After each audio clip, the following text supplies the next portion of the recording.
Well, what say you? We bring this home and we talk about warfare.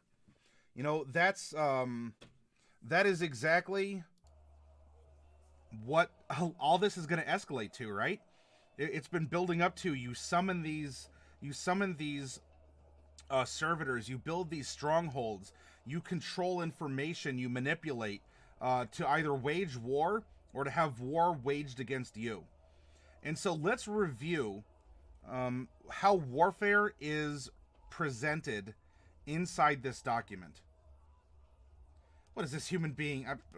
That's the nasty rumor going around right now, Volvo, is that I am indeed human.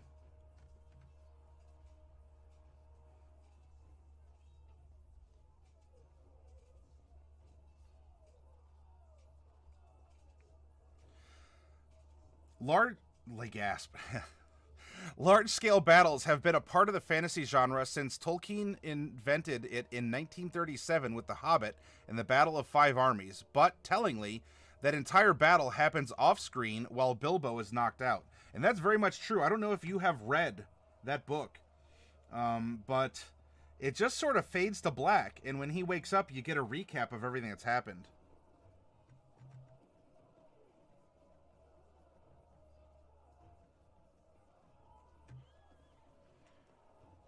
Like that battle, warfare in the game has always been something the GM was expected to hand-wave away, and that's fine for the core game. It has enough to cover just managing skirmishes and everything else that can happen in an RPG. I mean, look, we all see as experienced role players, and back me up if this is true, and if it's not for you, tell me your secret. A simple skirmish or a combat can take an hour, 2 hours or so in the course of a session. So you might plan that an entire session will be a battle. And that's just, I don't know, like the leader of the gang and a couple, a couple thugs duking it out with the 4 or 5 party members in the street. Can oftentimes be that unto itself. Daily, hey, late run tonight, but you're now a proud 5th level warlock with all sorts of fun, and free fun. Dissonant Whispers does 5d6 if you fail a 6 wisdom saving throw. Goo Pact of the Tome. Ah. Well, I'm glad you had a good... you said that was your last session of the year. So you know what, Daily? If you got to spend time with with people you care about, you had a lot of fun, you told a good tale, your character's all the more powerful for it, and that's great energy, and I'm very happy that you had an awesome time. And that you decided to come here and share that news.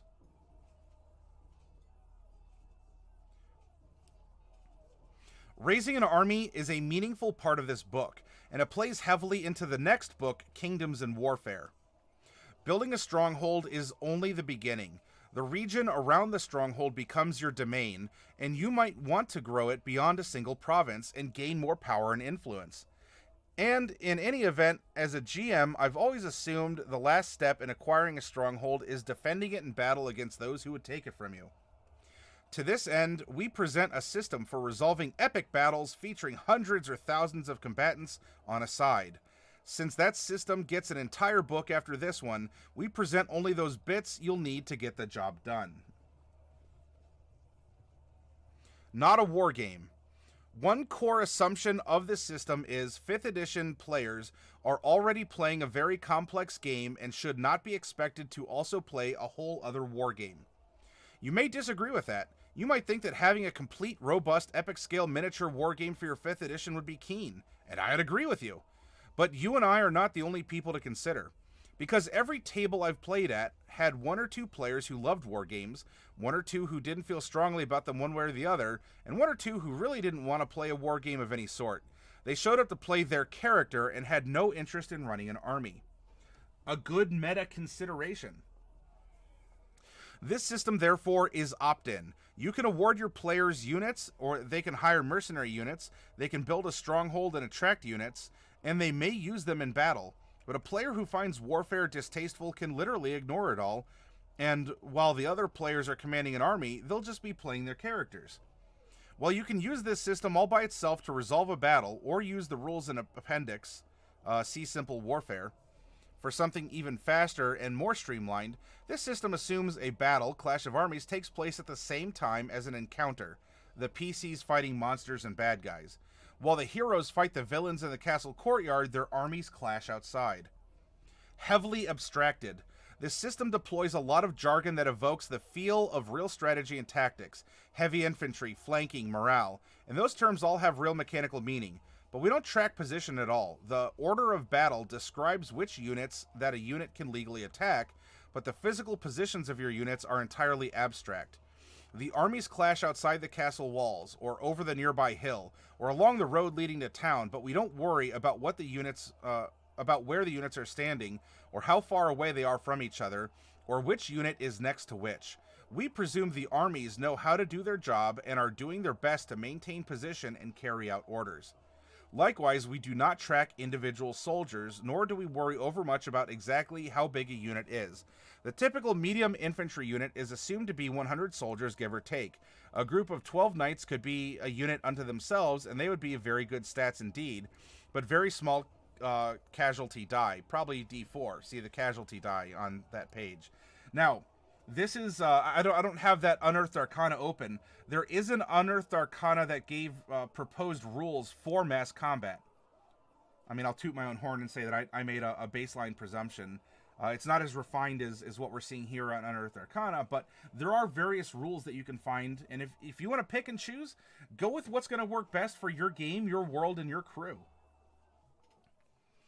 Individuals don't matter. Every time I release a mass combat system going all the way back to 2002, there's always a vocal minority of people arguing that their 5th level wizard with a potion of fly should be able to single-handedly obliterate an enemy army.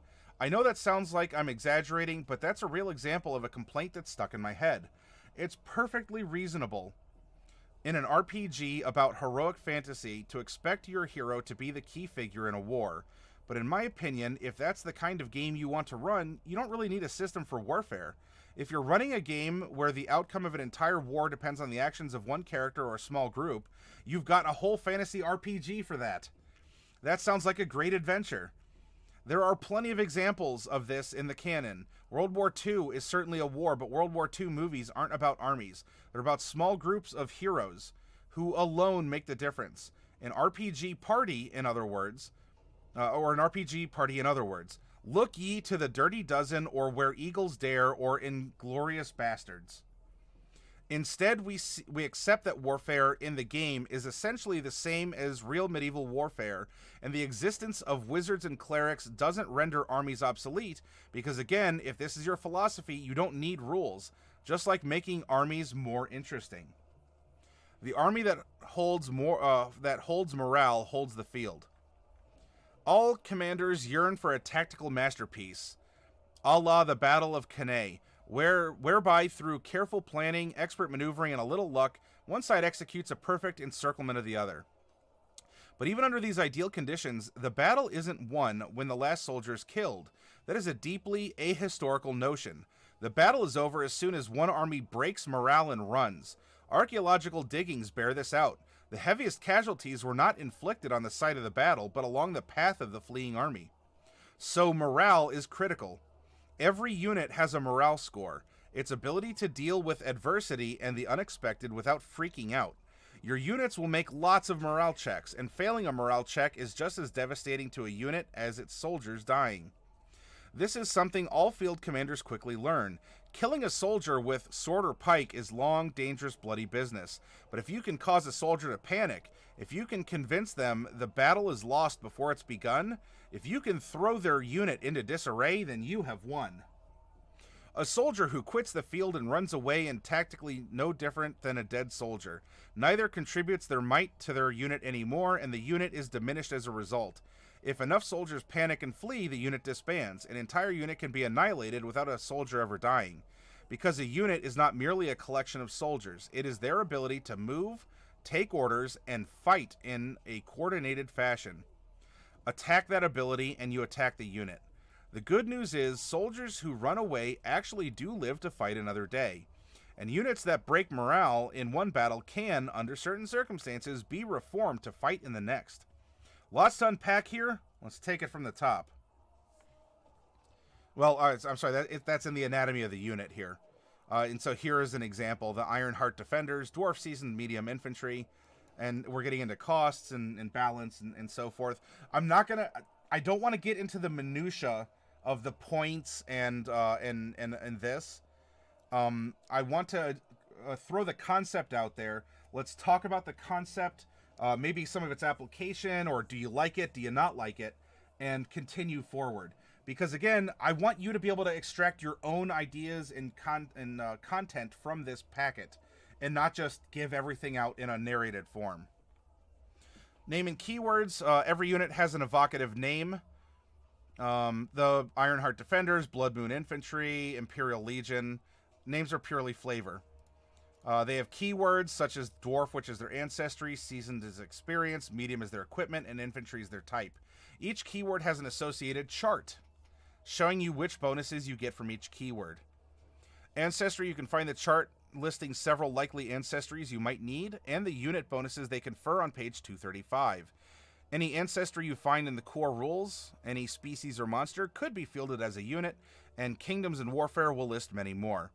My players once fought an army composed of jellies and oozes when they failed to stop the cults of the Temple of Primordial Chaos. Our sample unit is of dwarf ancestry, which determines basic stats. Experience. Different levels. You have green soldiers, regulars, seasoned, veterans, elites, and super elites. The most highly trained and battle-hardened units. These are typically shock troops, orders of knights on horseback, small units capable of surviving for long periods behind enemy lines. So what this is presenting is it's modular, right? You can swap out different keywords to get different abilities on the units that you are bringing to war. Take out the figurehead, the rest falters. Yes, Volvo. Experience affects a unit's attack as well as their toughness, but mostly a unit's experience affects their morale, right? A bunch of green soldiers here. Levies who survive a battle automatically convert into green infantry. You have regular, so if you've seen it all and you feel that you've survived more, you're going to be a little bit more I'd say bitter, but grizzled, or you can cope with the stresses of war because you've seen it so much. You've been in battles. And morale is key. So you hope you can have nothing but super elites on your team, but is that feasible?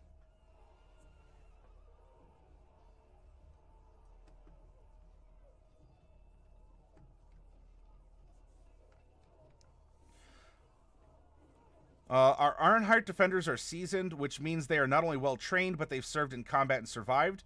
But there are 3 more levels of experience above that. Their equipment: light leather or no armor, medium hide or chain, breastplate and a shield, or chainmail, maybe ringmail. We don't really get picky about exactly where each armor combo falls on this scale. Or super heavy, full plate mail, heavy weapons, and the training to use them effectively.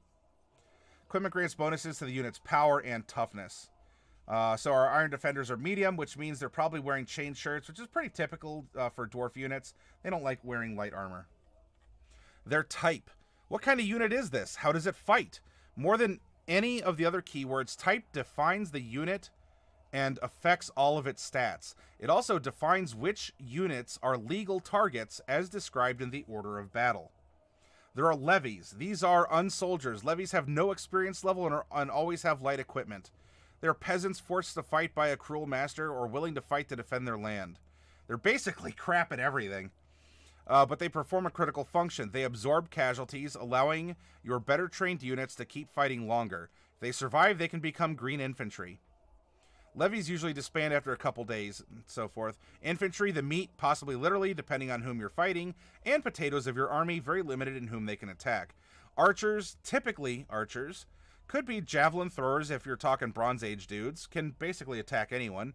Cavalry, highly mobile troops deployed to flank the enemy. Airborne, flying units, that's right. Fortifications, keeps, towers, and temples are all fortifications. See Strongholds and Fortifications, page 9. But so too can a hill or a wall be one. Any terrain feature on one side can defend or occupy. And, siege engines. Typically catapults and trebuchets, but also monsters like treants if pressed into service. Our dwarves are infantry, which is pretty typical for them. Dwarves have an aversion to riding on anything taller than them and tend to consider most missile weapons cowardly. Now that we know what dwarf seasoned medium infantry is, a unit of dwarves on foot carrying medium gear who've seen a lot of battle, let's look at what their stats mean. Size. How big in numbers is your unit? Is this the unit size?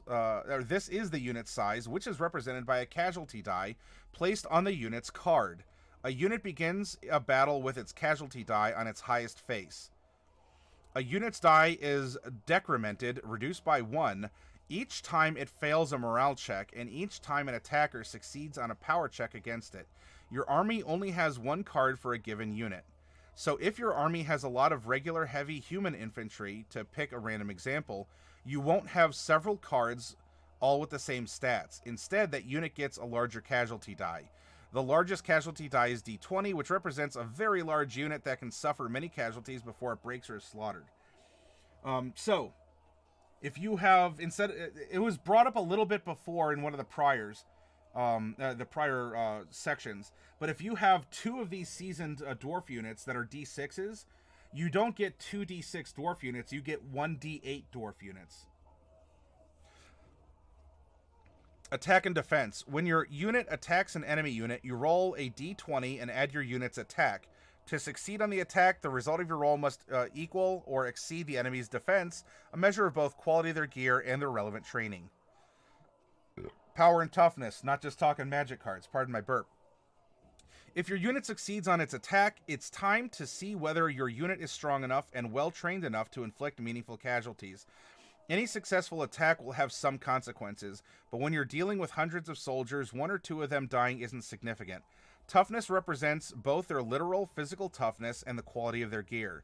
A successful power check against a unit means they will suffer enough casualties to decrement the casualty die, and depending on the shape of the unit it is in, this may cause a morale check. Morale is a unit's most important stat. Since lots of things in battle can prompt a morale check, unit abilities or battle magic that forces a morale check will list the DC in the text of the ability or spell. If your unit is diminished, just taking casualties can prompt a morale check. Failing a morale check decrements the unit's casualty die. As far as your unit's effectiveness is concerned, there's no difference between losing morale and losing soldiers. No hit points. Dun, dun, dun, dun. Remember, no hit points. Your character will be attacked many times over the course of an encounter. Some attacks miss, some hit. The same is true for units in your army.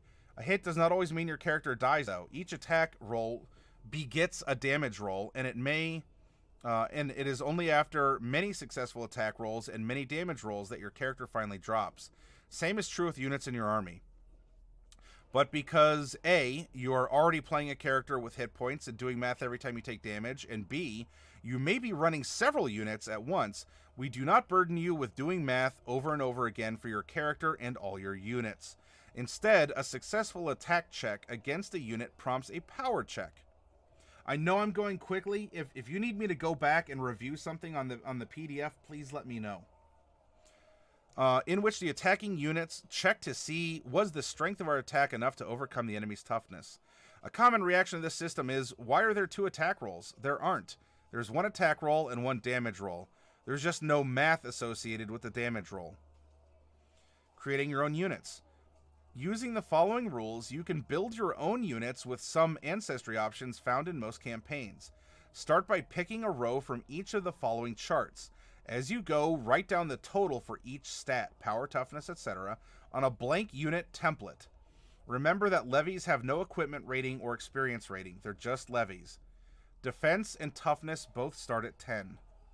So, step 1. If you need a minute, grab pencil and paper at home. All right, we'll go through charts. You can just you can just pick something real quick, and here you go. Ancestry. So, as an example, a dwarf unit would begin with, and so here, 3 attack, 1 power, 11 defense, and 11 toughness.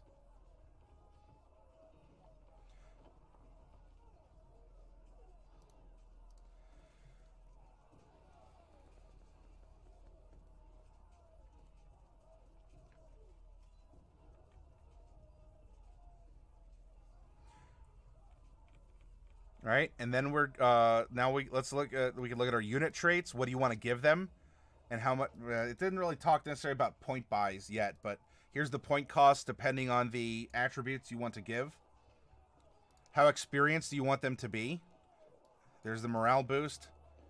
Right? If they're seasoned, they'll get another +1 to their attack and another +1 to their toughness and a +2 to the morale.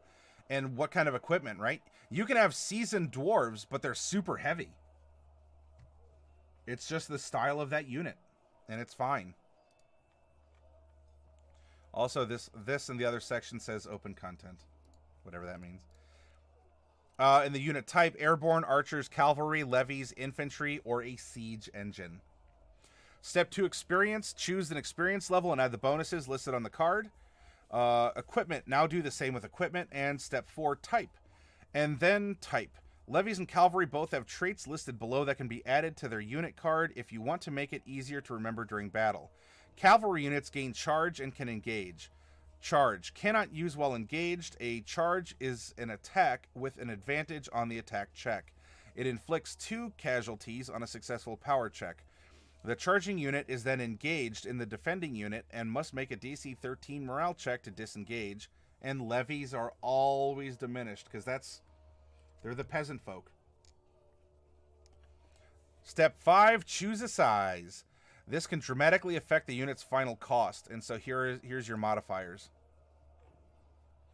And then we finally calculate the cost. Now that you've filled out the unit card with all its stats, it's time to calculate its cost.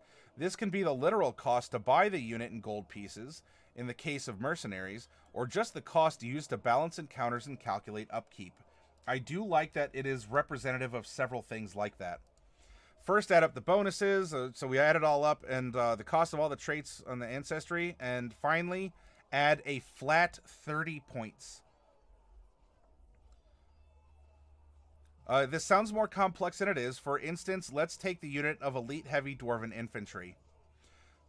And then it's going through its addition through different charts, but it's letting you build what you'd like and then ultimately determine the cost. Mercenaries are troops loyal only to the coin you pay them.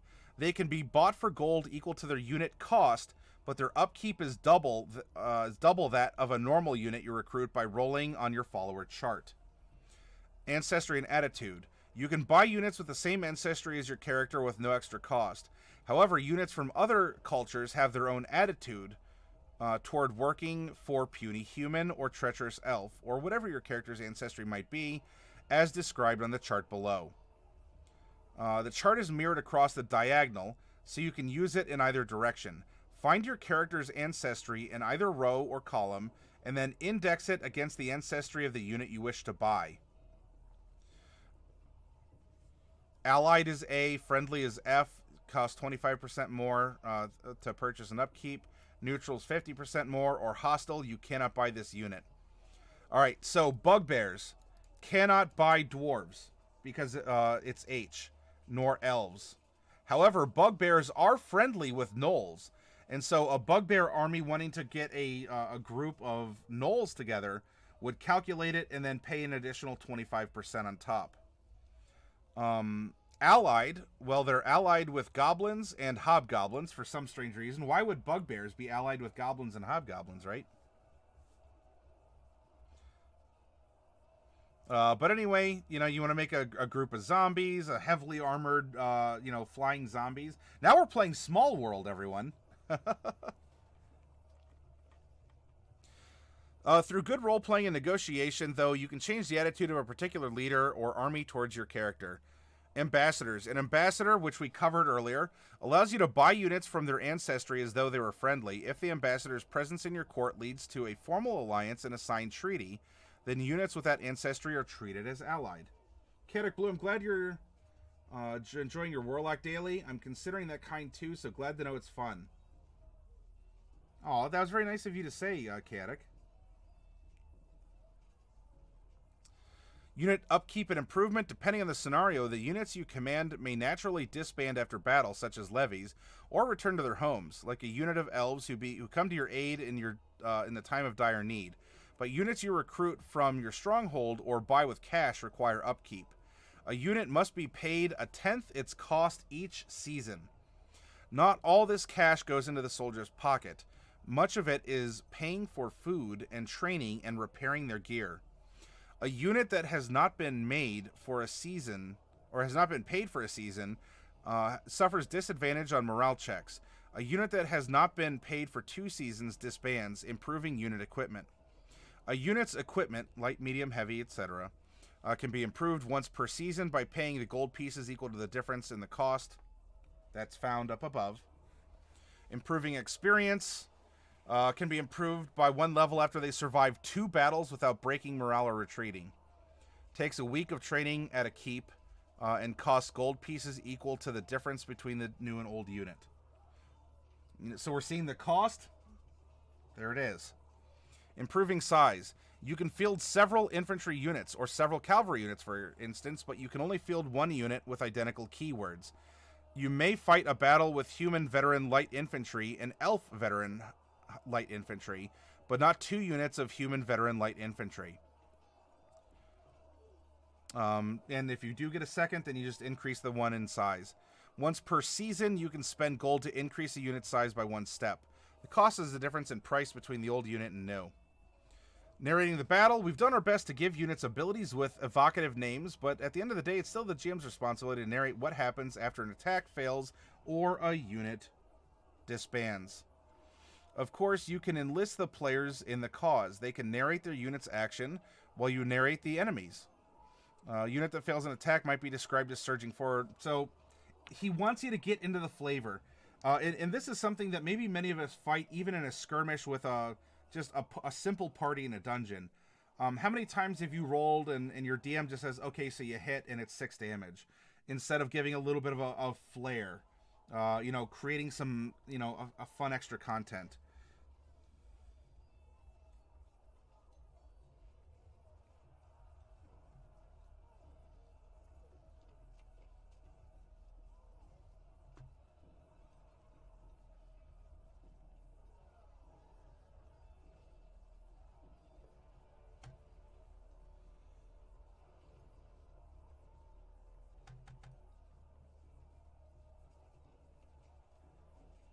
Let's see. Now we're into battle.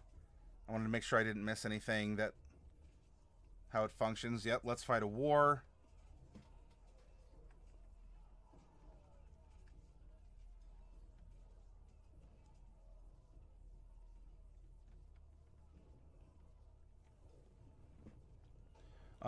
Place all the unit cards involved in the battle on the...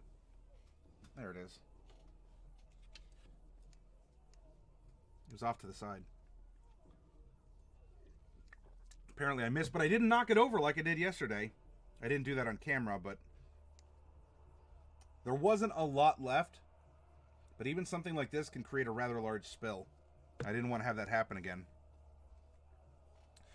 Place all the unit cards involved in the battle on the table where everyone can see them. Feel free to let players with no units control any extra units the party has recruited. While the PCs are fighting the bad guys, their armies are clashing nearby, outside the castle walls, in a nearby field on a hill. Roll initiative and set up your encounter normally. On a player's turn, they may issue 1 order to a fresh allied unit. The default order is attack.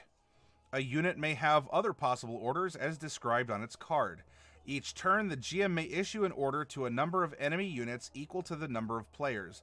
The GM may choose to have all enemy units act when the main villain acts, or give units to several different enemy characters to act at different points in the initiative order. Using battle magic also counts as issuing an order. There's very little battle magic in this book, and mostly in the codices. I didn't want to overwhelm folks. That's a footnote that's appearing a little bit here. Issuing an order an order to a unit exhausted. An exhausted unit cannot carry out an order again until it's refreshed. All units begin the battle refreshed. Kind of magic. I'm not saying this as a knock against him, but if you tap a creature, right, and you have to wait to untap it to be able to use it again.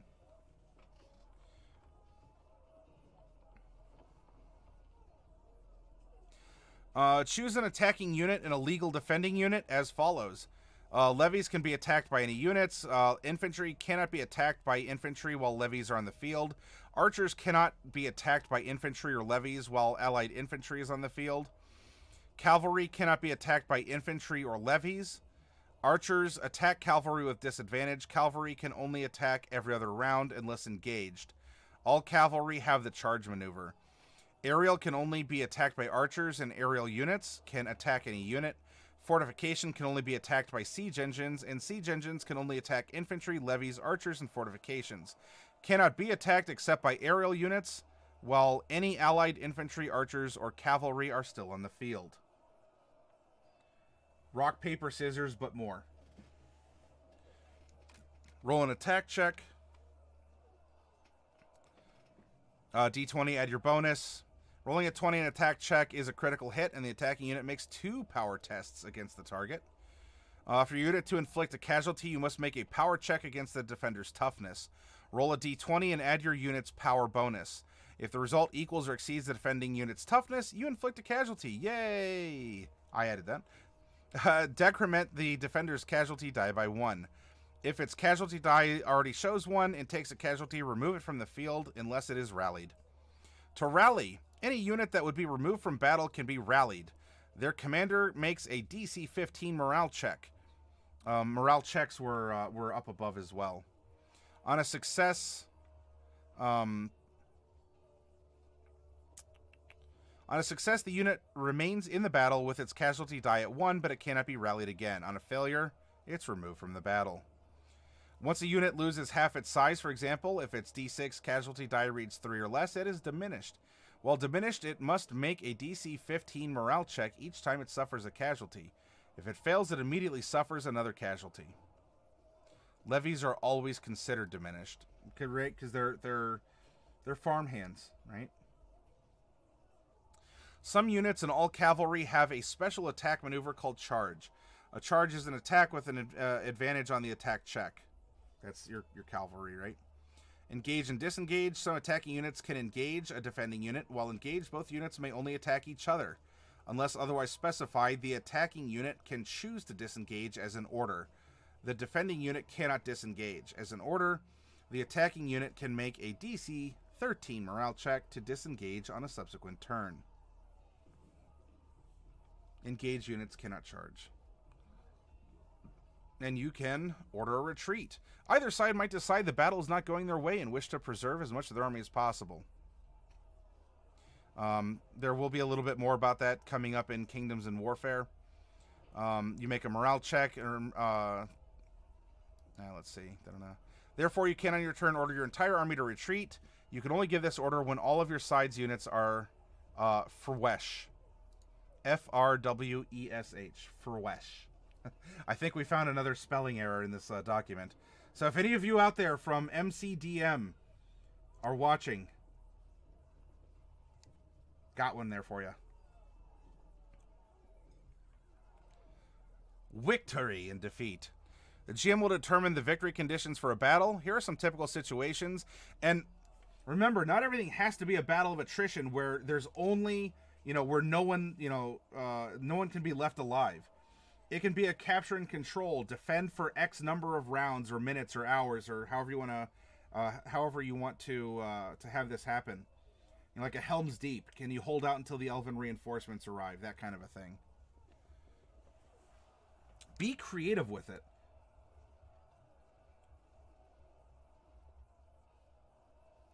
As with encounters, we hope and expect the players will win battles, and they usually do. Enemy armies quit the field because their commander is dead.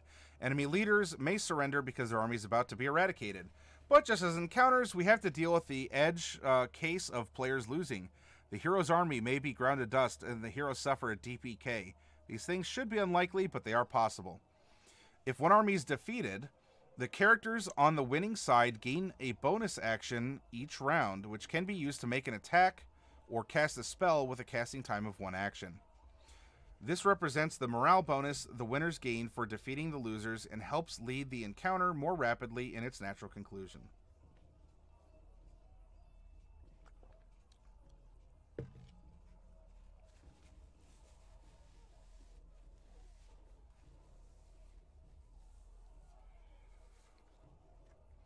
Some groups want to resolve a big battle but aren't interested. This is simple warfare now. For those folks, we present this classic solution, which can resolve a battle of any size in a few minutes. Determine the army strength of each army by adding up the cost of their units. Special units with no cost are worth 400 points. Units who have suffered casualties from previous battles but which are not diminished contribute their full value to the total. Diminished units contribute nothing. Step 2, force advantage. Now that we know which army is stronger, we need to know by how much. That means we do a little math. Subtract the smaller army's total from the larger, then divide the difference by the smaller force. This gives us a percentage measuring how much stronger the stronger army is. This is the stronger army's force advantage. Lisa's PC, Lady Allura Mandrake, bought a keep, raised an army, and is now taking her army for a stroll into the woods to fight the Necromancer at the Temple of Primordial Chaos. She totals the cost of all her units and gets 1,377. The Necromancer's army of undead totals 1,050, a difference of 287. Dividing 287 by 1,050 yields 0.27 or 27%. Lady Mandrake's army, being larger, begins with a 27% bonus to her roll.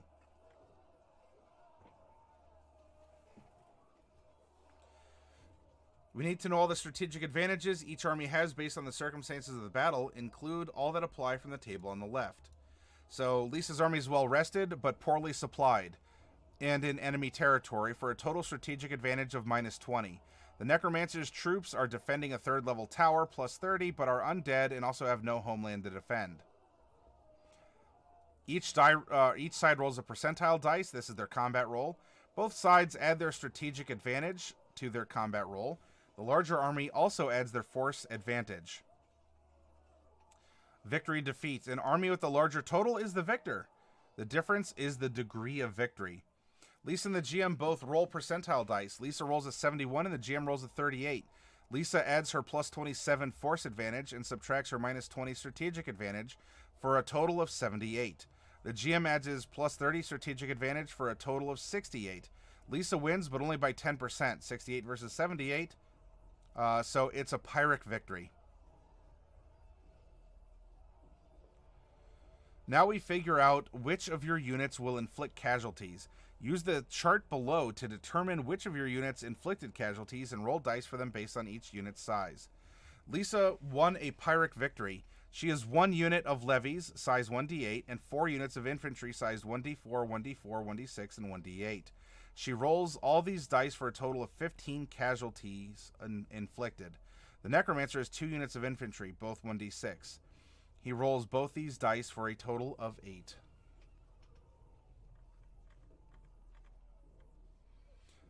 Inflict casualties. Distribute the casualties you suffered among your units according to the order of battle. Levies, then infantry, then archers, then cavalry, then flying. There's the example. And then finally we have any retreats. Determine retreats. If an army loses all their infantry, they immediately retreat. If both sides retreat, neither side wins objectives. Either side can, at this point, choose to retreat and quit the field, granting the opposing side a victory and yielding any objectives. If either side retreats, the battle is over. Otherwise, return to step 1 and fight another battle.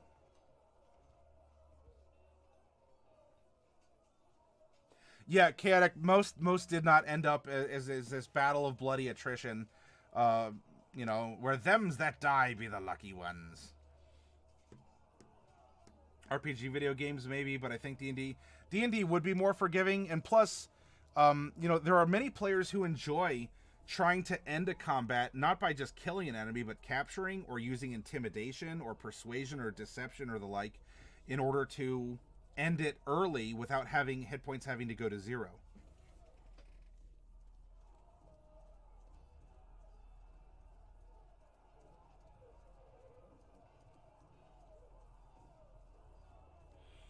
So here's your degrees of victory, and who took the losses on both sides.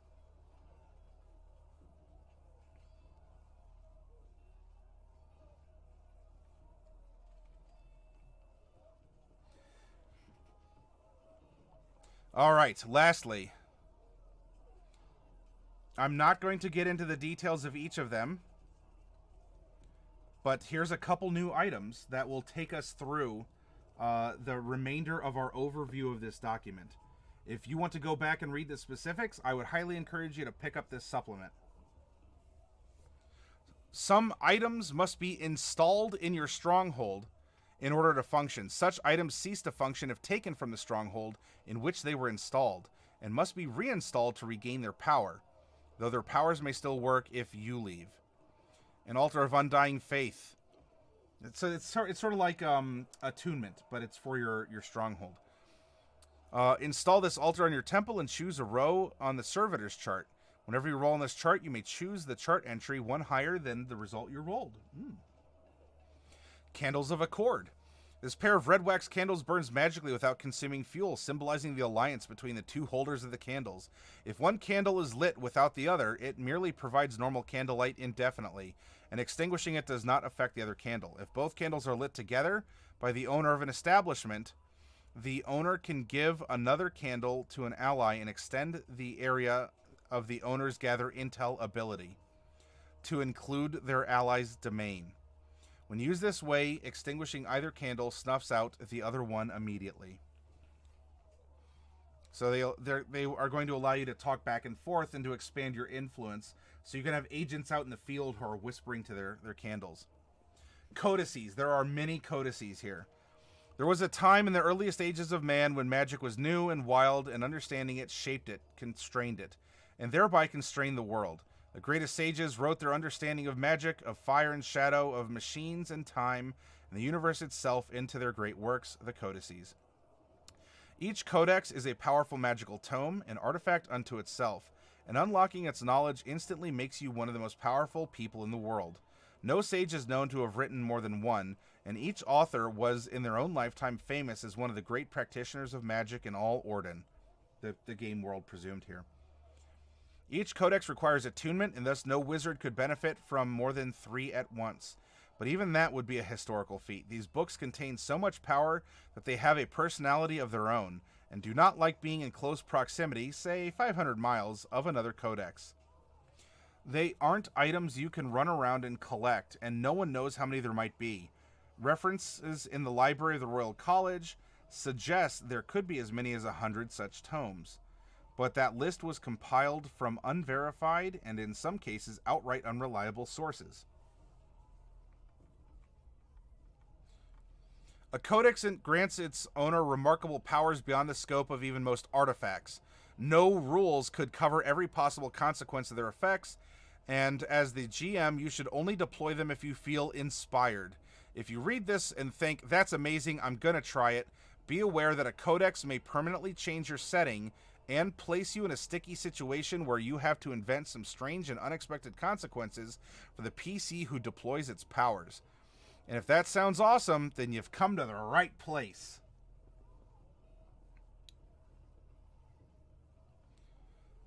The codices require attunement, which requires the reader to spend a month in uninterrupted study of no less than 8 hours per day and 48 hours. That, and instead of 2 S's, we found another oopsie. There's 2 S's instead of 48 hours space or comma space 6 days per week. Once attuned, the owner of the codex need not take the book with them.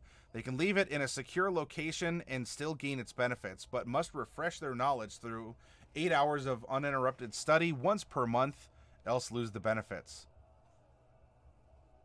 Some of these books require the attuned owner to surrender some of their life essence to satiate the dark powers constrained or described in their texts. Sacrificing requires rolling some number of hit dice, losing that many hit points and the hit die immediately, and reducing your maximum hit points by the same amount. When the effect empowered by the sacrifice persists, the lost hit points and hit dice cannot be regenerated. When the effect ends, you can heal the damage and recover hit dice normally. You're giving a part of yourself to get this great power out of a codex. Codex Terranosis. This codex illuminates the law of nature, the law of time, the law of death, and contains a description of the world's creation. It looks like we have a little arrow instead of an apostrophe. Editing opportunities. The origins of divine and arcane magic. Hierophant build is wisdom.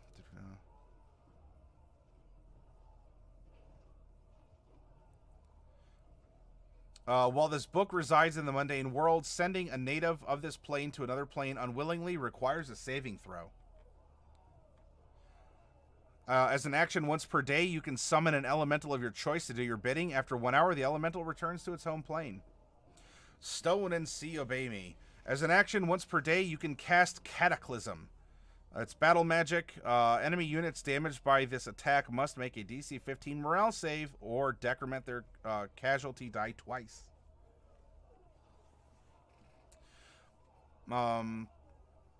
There's some fluff here. The druid must make a con save to survive the conflagration. Codex Terranosis itself survives the conflagration, and regardless of whether the druid lives, relocates itself safewhere, and Defender of the All-Earth ability recharges. And so a druid can turn into this phoenix if they have this book. And here's the stat blocks for a phoenix. The Codex Umbra. Whoever holds the Codex Umbra and understands its secrets gains access to the following abilities. Once per day as an action, you can assume the form of a dark shadow of yourself. On this form, you gain resistance to acid, cold, fire, lightning, thunder, bludgeoning, piercing, and slashing damage, including damage from magical weapons. And there's some more details about it.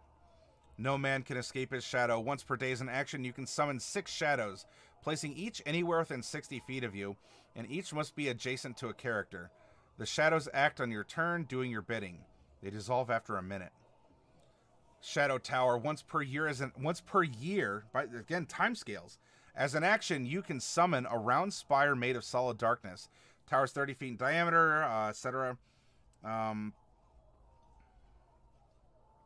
The tower is a 2nd level tower stronghold and grants units defending it +1 morale.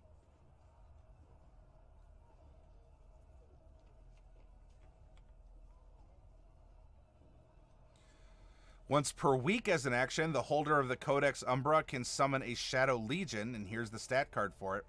The Legion dissolves after an hour or 2 battles, whichever comes first. Black Star. Completing this 1-hour ritual replaces the sun with a negative counterpart. The sun winks out and darkness rules the land. A land dominated by a blazing black sun and a sky filled with red stars.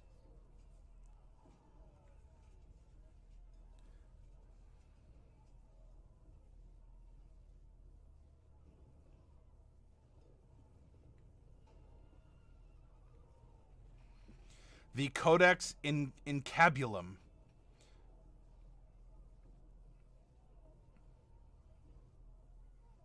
Authored by Marcus Gaius Orestes in the 101st year of the Age of Conquest, during the height of the Kalian Empire, this book, like all the codices, has been lost and found many times over the centuries since.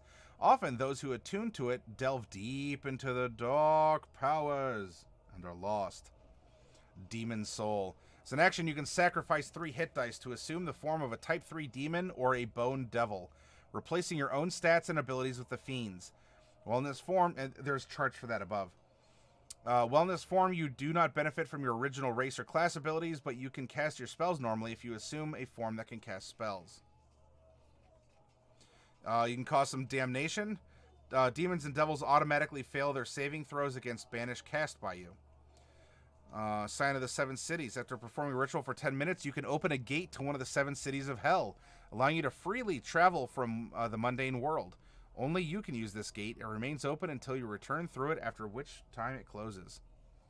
Once per week as an action, you may sacrifice hit dice to summon a Legion of Hell. Its unit size depends on the number of hit dice you sacrificed, as follows.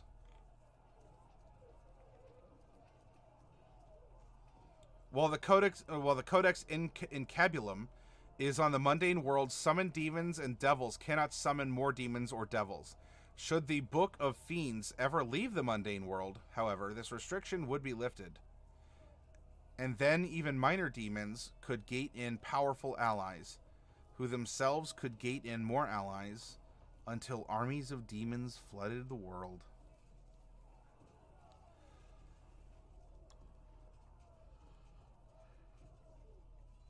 Faye's goal is to understand the fundamental magic of animated constructs, and in this he succeeded beyond his wildest dreams. For the Codex Automata. Auto Tomato. You gain magic resistance. Walking Tower. Once per year's in action, you can summon a tall square tower made of metal and gears.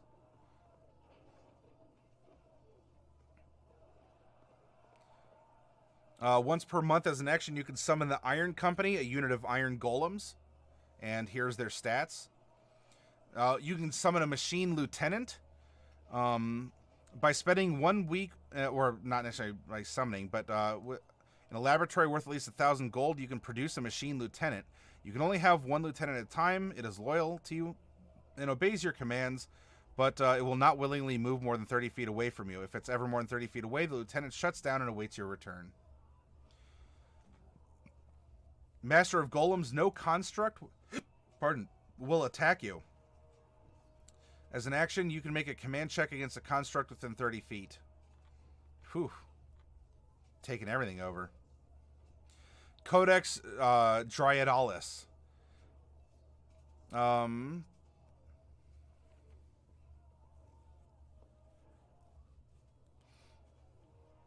Let's see. Because she was the greatest wizard of her time, she was able to synthesize these two antithetical philosophies into one coherent masterwork and thereby change the world forever. The elves never allowed this again. The word for world is woad. After spending 1 year in a tower while in a forest, the forest transforms into a woad. And that's woads are elf haunted forests where the law of time is not yet encroached. You don't have to use woads. You can just imagine there are a handful of spooky elf forests in your setting. Setting where weird Rip Van Winkle / Epimenides / Peter Klaus stuff is known to happen.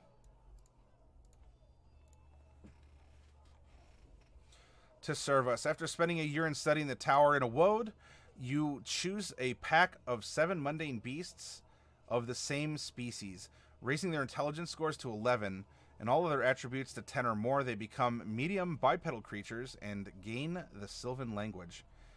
The woad is their home, but they are under no compulsion to remain in it, though they do prefer it. They are your followers, and like all followers, they are independent creatures with their own will. You cease aging and no longer need to sleep.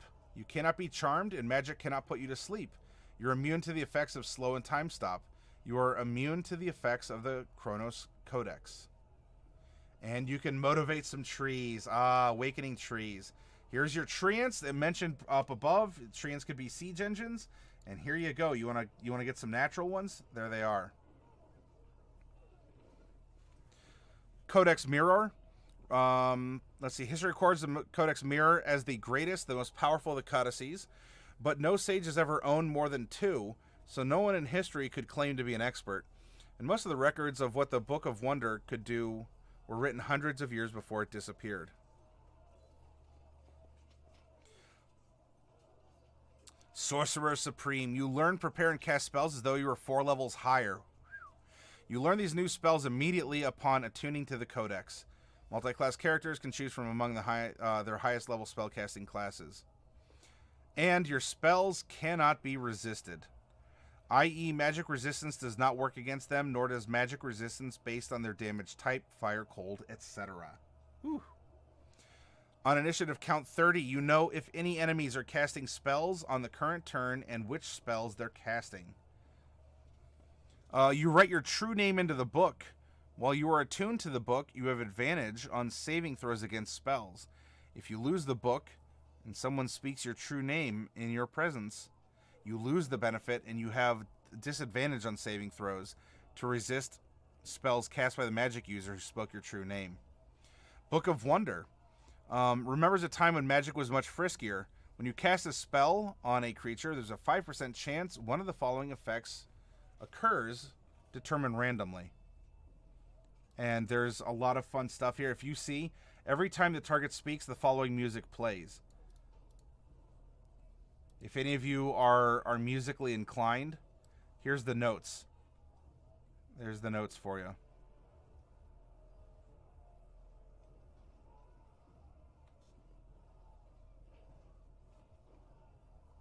I'm not musically inclined, so unfortunately that one's lost on me. A small cottage falls on you, dealing 8d10 damage, and you're pinned under the house with only your feet sticking out.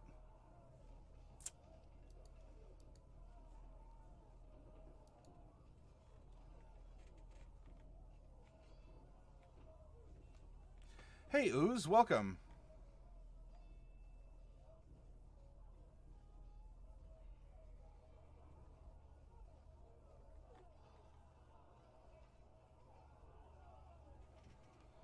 The Codex Ignis. History records that that her efforts were successful. The 5 Magisters sealed their power away, and the wars ended. Only rarely in the thousands of years has one of the 5 elemental codices emerged and been mastered. And never more than one has been active in the world since. You're a Magister of Fire. Your fire spells and cantrips deal their maximum damage. Also, whenever you cast a spell that deals fire damage, there's a 50% chance you do not use a spell slot. Ooh. You're always protected by an invisible fire shield spell, and there's a couple other goodies along with that you can read. Ward of Fire. Whenever you're surprised in combat, a fire elemental immediately arrives and acts on initiative count 20. It attacks your enemies, putting your safety first. Once per day as an action, you can cast Sea of Fire, battle magic. Enemy units damaged by this attack suffer a power plus 11 check on your next round. By staring into a fire and concentrating on a distant location no larger than a castle, you sense all large fires there. You can send in here as though if you were the fire. Ooh, good spying. And there's a lot of other stuff here. It's getting a little bit more into the details. The Chronos Codex. I don't like time travel. Yeah, we're going to see what's going on here.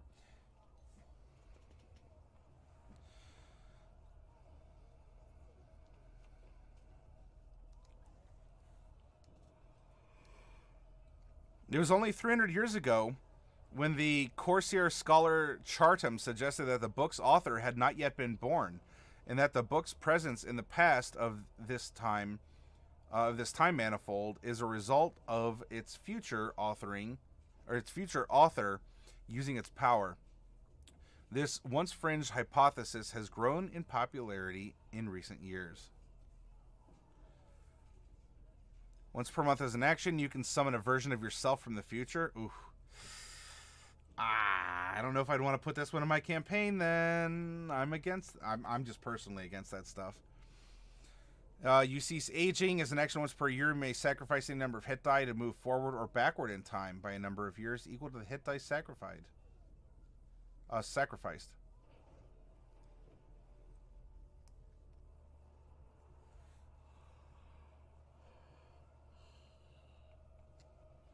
Once per month, you can choose a mortal enemy you see within 60 feet. It must make a DC 13 con saving throw or instantly advance into extreme old age. Ooh. As a bonus action, choose a target and a number of from 1 to 6. If the target is willing, it is removed from the time stream and will appear on initiative count 20 that number of rounds later.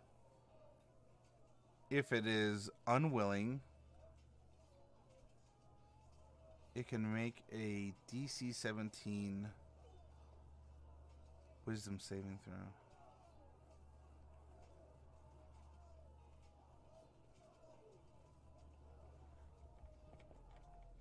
Ooh, the Codex Mortis. So attuning to this dread book requires sacrificing 2 hit dice. And remember, it takes it off the top, takes it out of your max that you can have. It does not make you undead, but you quickly develop an affinity for the deathless. Your visage and demeanor change, becoming cold and pale. And you gain some attributes here. Life drain, sunlight sensitivity, that makes sense, and undead fortitude. You can summon Legion of the Dead, so here's some cards for you to use in combat. There's a White Cavalry. Lady Sorsgen. As a action, you may sacrifice 2 hit dice and summon Lady Sorsgen, the Death Knight. Lady Sorsgen is a being of hatred and resentment who claws at the power of the book that binds her. But she must obey you. You must concentrate to maintain her presence in the world, which is limited to 1 hour. Master of Death, you automatically command any undead of less than 9 HD. Ooh. Ooh, just automatically. You, follow me. Suddenly, armies of skeletons. Oh my gosh. And there's the stats, by the way, for the good lady.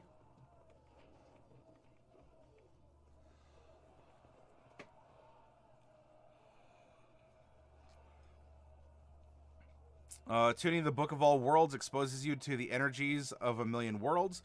This turns your eyes solid black. It does not damage your sight, but you are marked for as long as you stay attuned to the book. You immediately sense the direction, distance, and nature of any being summoned into the mundane world. Once per day is in action, you can name a location you're familiar with in the world and travel there. Ooh, that's cool.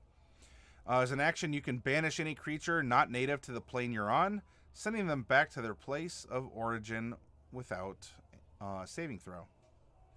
As an action, once per day, you can summon any creature from any row of the servitor's chart. They are free agents, not bound, but to serve you.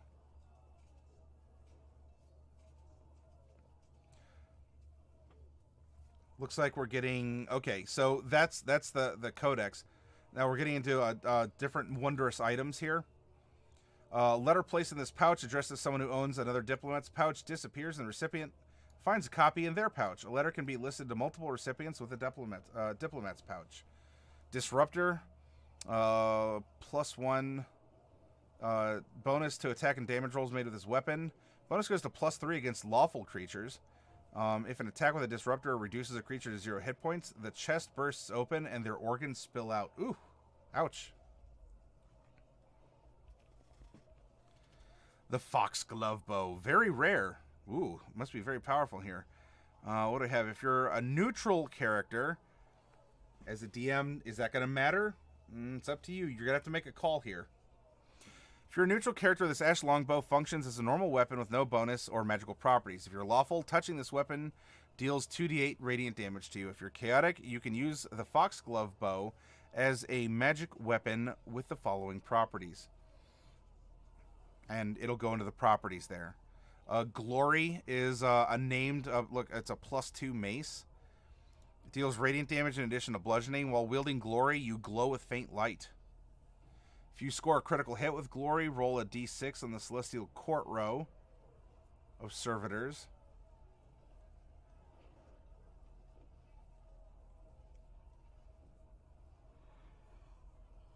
Oh, pardon me. Harvest is a sickle. Ooh, look at that. Whenever you score a critical hit, roll a d6 on the undead row of servitors. Aha. Because they're heating the blood, right? High Templar's Glaive is this Court of Elements on the servitors chart. Okay, so these are weapons you can wield to try and summon servitors in the middle of combat.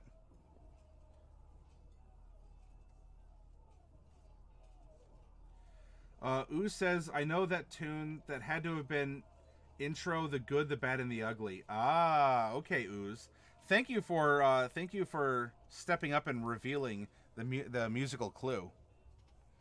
Mantle of Regency. This billowing red cloak has a mind of its own. It grants the user 30 feet of fly hover speed while worn. As an action, the owner can summon the mantle to them. You're much more of an impressive figure while wearing it. Advantage on charisma persuasion checks. Obey is a longsword. If you're a neutral character, the crystal longsword functions as a normal weapon. If you're chaotic, touching Obey deals 2d8 force, so we're getting kind of the same thing but different from the other weapon.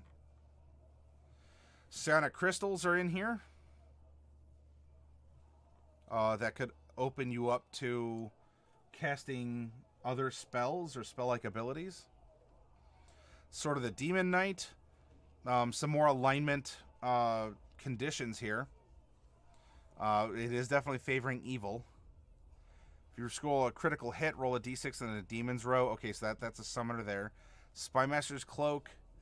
People who meet you tend to forget you. Gather intel checks, have advantage against anyone wearing, or disadvantage against anyone wearing this fine gray cloak.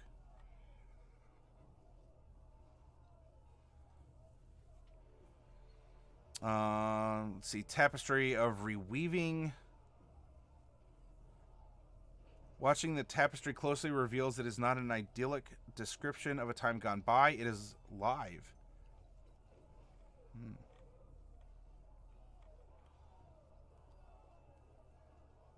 Ooh, the Tyrant's Twin Blades. Vincier and Punier. If I pronounce that correctly. If you're neutral, functions normally. Deals necrotic damage if you're good.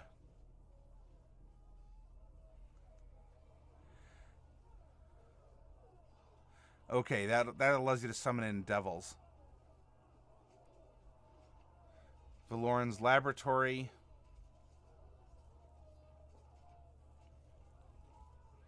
Whispering Stone of Warding. You may stare intently in the closed eye and carved into this stone and repeatedly whisper a creature type or alignment to the stone for 10 minutes. The stone's eye opens and displays that name in runic text upon its pupil. If any creature of that type or alignment enters your domain, the stone whispers to you, warning you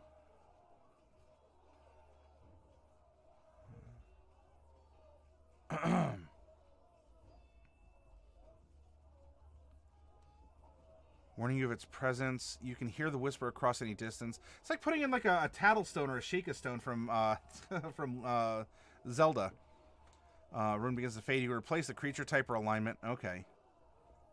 So there you go. A magic eye built into your keep or the like, and it can tell you if I don't know, if you're expecting orcs. Hey, let me know if orcs come into my domain. That's 24 miles all around you, and suddenly you get a heads up, and that might give you some time to defend. And it looks like, lastly, yep, here we go. These are just some cards that you can photocopy to use as references. And then, I'm not going to have to read over this, but this is important for any of you who do create this product, is the open game license, which must be included in this style of content. We did it, everyone. Thank you for spending several days with me going through the contents of Strongholds and Followers.